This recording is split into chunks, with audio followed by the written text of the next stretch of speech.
Hello, everyone. I welcome you to the second edition of Demystifying Emotional Relationship, DER Episode 2.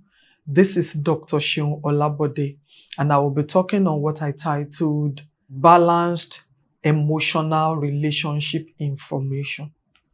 Balanced Emotional Relationship Information. In the episode 1, I remembered talking about the fact that the first thing God did when God wanted a relationship with humanity was to get light.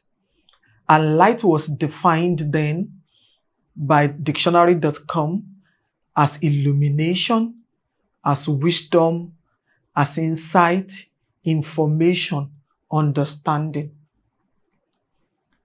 We need to get information. However, many people in their search for information as they prepare towards the journey of emotional relationship pay attention to one-sided information. One-sided information that favors them.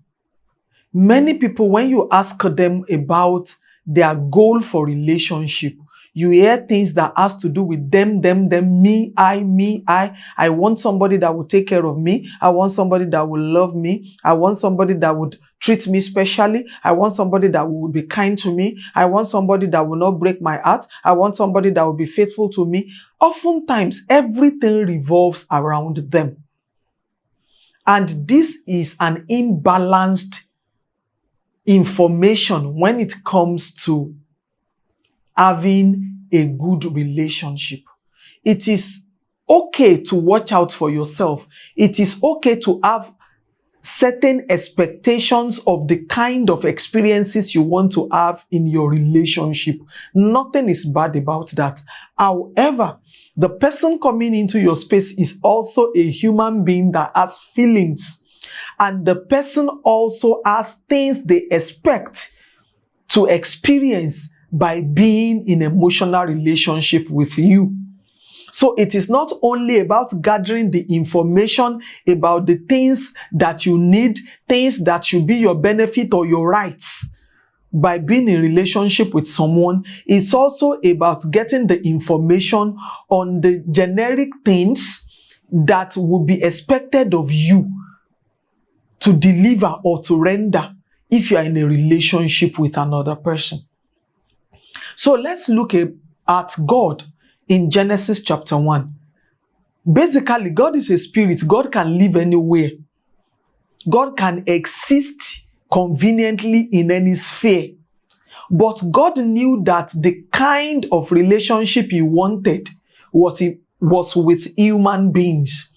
And human beings have a specific place where they can live and survive comfortably. And therefore, despite the fact that God can live everywhere and anywhere, God had to create land where human being He wanted relationship with can live. So you have your preferences about life. Have you considered that the other person you want in your space will have their own preference too?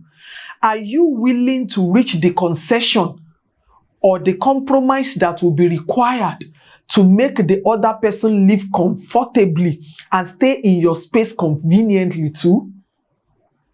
So God created land for humanity to dwell conveniently. Not only that, God created animals and vegetation, which God told human beings that they can feed on and get nurture and nourishment. So you are looking forward to having someone in your space that will help fulfill your dreams and fulfill your goals, that will be your partner in the journey of life. Are you ready to also help the other person fulfill their dreams and their goals? Are you also ready to pay the price required to be their own partner in the journey of life? And that is why you need to be a student in the school of the other person. God understood human being. God knew that human being will live on land, not inside water. God knew that human being will need to feed, and the feeding will need to be a balanced diet. That is why he made vegetation and animals available for humanity to feed on. The nutrients vegetation supply is different from the nutrients animals supply. The same thing happens with human beings. You want to nurture the human being you are bringing to your space as much as you expect them to nurture you. And I'm not talking about physical food in this particular instance, though physical food might be part of it once in a while. I'm also thinking and talking in terms of nurturing their dreams, nurturing their goals. Before you think about settling for someone, you want to know what your own dreams are, you want to know what their own dreams are, and you want to be able to ask yourself, can you work together? Because you can only go in the same direction with someone who is heading in the direction you are heading. It is not every good person that is good for you. If the person is good, but you are heading in different directions where life and destiny is concerned, then the person might not be good for you. Though they are good as a person, they might not be good for you. So in gathering illumination and information, you want to know what you want to do with your own life. You want to know the kind of things you want to achieve with your life. You want to know the kind of things that will make you feel fulfilled and accomplished. Then you want to know who is going in that direction. Going in that direction doesn't necessarily mean you are going to be doing the same thing in life. But it means that you are going to be doing things that are complementary. Things that the person can find expression of their unique individuality alongside with you, and you can find the expression of your unique individuality alongside with them.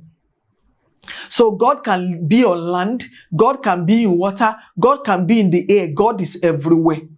So when He created man that could be on land, God can still function there. So it is not an issue with God. However, can you now try to imagine man that was created on land trying to date or trying to marry an aquatic organism? How would that work out? No matter the kind of love or emotion they have for themselves, one person will suffer. In fact, if care is not taken, one of the creation will die. Because you have to factor, is it man or humanity that will leave the land and start living in the sea? Or it is the aquatic organism that will leave the water body and start living on land? Or do you want to imagine humanity wanting to have a relationship with a bird? Oh, I love the eagle so much. The eagle are strong. They have strong sights. They can carry animals that are stronger than them. And because of the uniqueness of the eagle, humanity thinking, oh, I want to date or marry an eagle. How will it work out?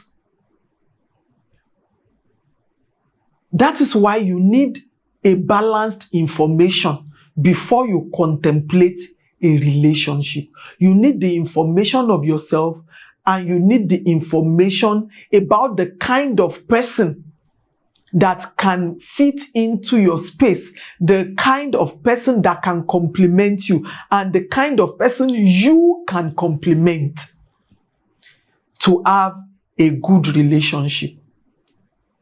Sometimes when we claim that a relationship or marriage did not work out, it is not about the two people in that relationship being bad persons. It is about bringing together dissimilar people to have a relationship. When they are dissimilar, they pull themselves in different directions. And when they pull themselves in different directions, they will have to tear apart. Or somebody will have to end up being unfulfilled. And when a person is unfulfilled, they get bitter, they get angry, they get distrusting and unfulfilled. as a result, creating problem for the other person. So, in seeking balanced information, you need to know what you want for your life, and you also need to know what the other person is and what they want for their lives, to know whether you can go along together. Not only that, apart from having the information of who you are, what you want, who the other person is, and what they want, you also need to know the roles you need to play. Because every position comes with roles and responsibility. So when God created humanity, eventually, God created humanity, and God knew the role he had to play. And God also knew the role humanity will have to play in the relationship that they wanted to have together. The first thing God said after creating everything he created was to evaluate it. Genesis chapter 1, you see in verse 10, you see in verse 18, you see in verse 21, God evaluating his creation and saying that they are good. It is not only being ready to put in the work in relationship. Are you putting the right kind of work? Is your work up to standard? Can your work pass for good?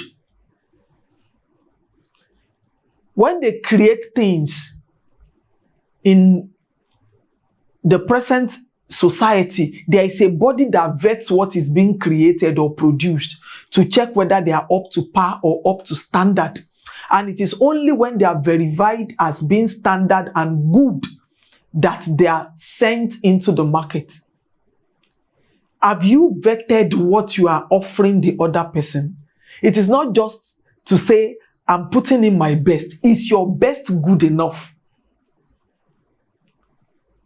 As much as you expect the person in your space to satisfy you, to bring smiles to you by the effort they are putting in to retain you in their lives, you must put in effort to retain the other person in your own life too. Don't wait for the other person to be the one having to point out the things that are out of place to you. You naturally vet the effort and the contribution you are putting into the life of the other person. That the effort you are putting into the life of the person and the effort the person is also putting into your own life, can it pass for good? Are you putting in your best? God will create and vet what he created. So the structure you put into place for the person in your environment, will it pass for good and standard when it comes to the expectation of the person regarding the kind of space and the environment they want to stay in emotionally?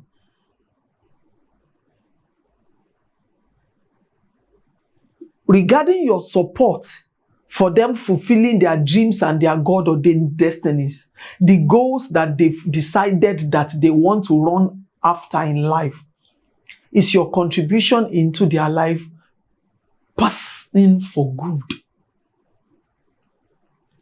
And let me quickly point out something here.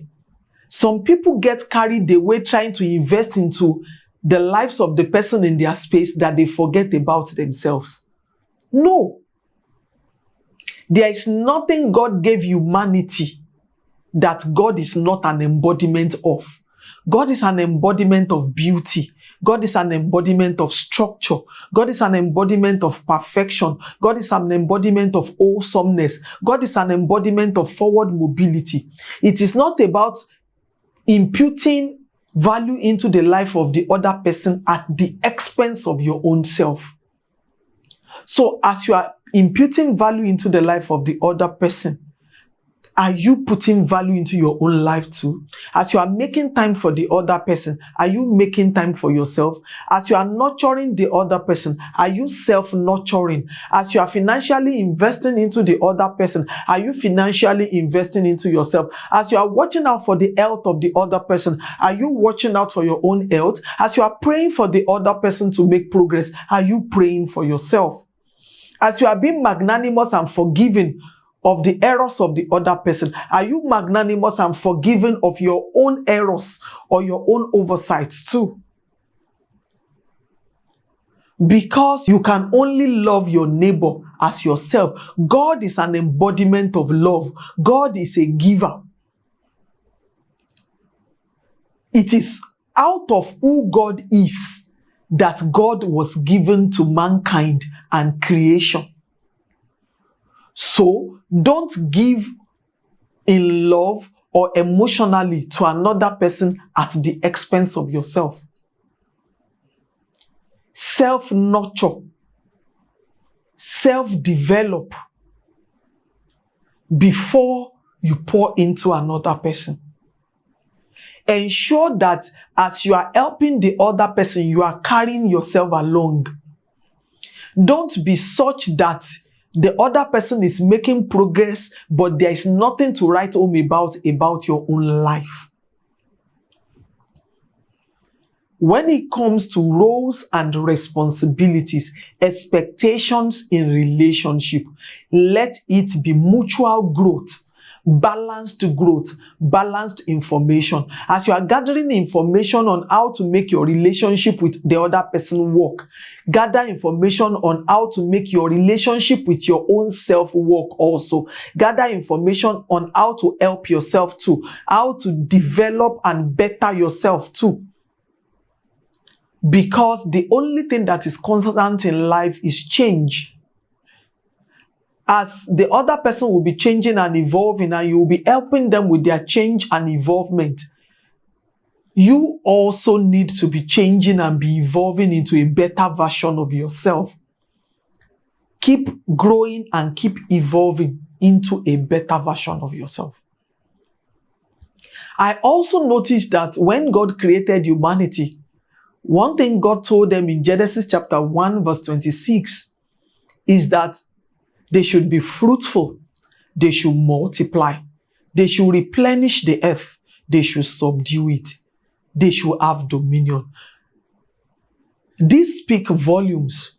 The volume in it is that in relationship, you need to gather information to help the person's life to be better off than who they were when they met you. No matter how little the change is in the right direction, anybody in your space emotionally should be able to trace something good to your entrance into their lives. And you too should be able to trace something good to their entrance into your own life too. It is only zero. It is only a non-entity that enters into a place or into a life and their impact is not felt. Endeavor that your impact is felt. And that is why you need to take stock and evaluate of the kind of input you are making into that life and the input that life is making into your own life too. There should be good things, progress that you can trace to them coming into your life and to you coming into their lives too. Also, you should be willing to share. God was the one that had the total dominion. God was the one that had the total control over everything that was made and was created. But when God brought humanity into his space, God shared a part of that control and dominion he had with humanity. So he told humanity to be fruitful, to multiply, to replenish the earth, to subdue it, to have dominion. When you are ready for emotional relationship, also prepare your mind to share. You are preparing your mind to share your time, to share your space, to share your emotions, to share your affection, sometimes to share your money, to share your material resources, sometimes to share your intellectual properties with the person, and also expect the person to share theirs with you. There is nothing like my space, my time, my emotions when you decide that you are bringing somebody in. Because bringing somebody into your life emotionally means that you are willing to share everything you consider yours with somebody else, and they are willing to share what they have in form of value with you.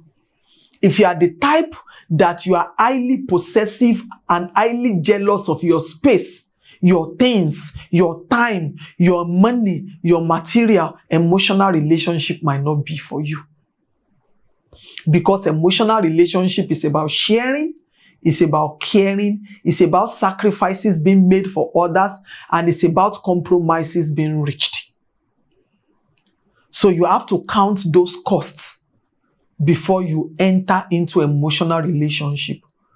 God did not mind sharing dominion with humanity. He did not mind sharing time with humanity.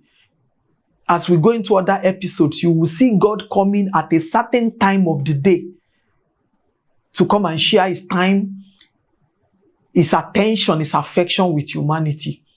If you want emotional relationship, you have to prepare your mind that you are ready to share.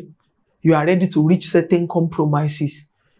You are ready to create a gap for the other person to fill. And this might be a bit challenging for people that are highly independent. Highly independent people are used to getting things done by themselves. They are used to getting results without the help of anybody. And such people might have to be much more intentional about allowing other people to come into their space and help them. Despite the fact that you can do it yourself, just like God can do it himself. God is totally God without any human being. But God decided to still be vulnerable to humanity. God decided to still share his strength, his dominion with humanity.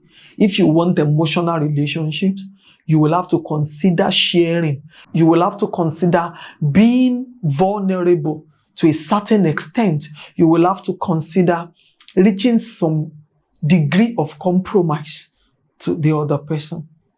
That doesn't necessarily mean you lose yourself. God has never lost himself to humanity. But it means loving humanity. It means caring for humanity. It means being interested in the affairs of humanity. It means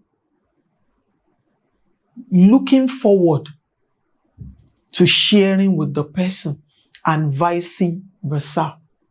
And that is how it is supposed to be. Make up your mind that everything, every role and every duty, every compromise and sacrifice that is required for emotional relationship to thrive is what you will give it. And as you are willing to give it, seek out somebody that is willing to do likewise for you. And settle for such people. Don't settle for a one-sided emotional investment into anyone. Make sure it is mutual. God brought mankind, and God brought a mankind into his space that has mutual features like him. Because the Bible made us to understand that humanity was created in God's likeness. The Bible said, God said, let us create man in our likeness and in our form. So you are looking out for somebody with similar form and similar likeness to you. You go for your kind. You know, when we talk about humanity, there are different races, different types, different kinds. When we talk about kinds, we are not only talking about people that you share nationality with. Your kind are people that think like you. Your kind are people that interpret things like you. Your kind are people that see things similarly like you. They might not exactly be you, but they complement you. They reinforce you. They strengthen your hand. There are people that you see things alike. Those are your people. Those are your kind. Those are the people in your form. Those are the people in your likeness. And those are the people you should look out for. Because in emotional relationship, what is worth doing at all is worth doing well. In fact, a wise saying said that good relationship is like the sport of table tennis. You do not get to win until you learn to serve well. So in relationship that would be good and blissful emotionally, you need to learn to serve well. Serve the other person well and bring into your space somebody that is willing to serve you well. That is the way the two of you can enjoy a win-win emotional experience of bliss in relationship. Till we meet again in the next session, I remain Seun Olabode, and you can follow me on all the social media handles at Dr. Seun Olabode. Enjoy the rest of your day. Thank you.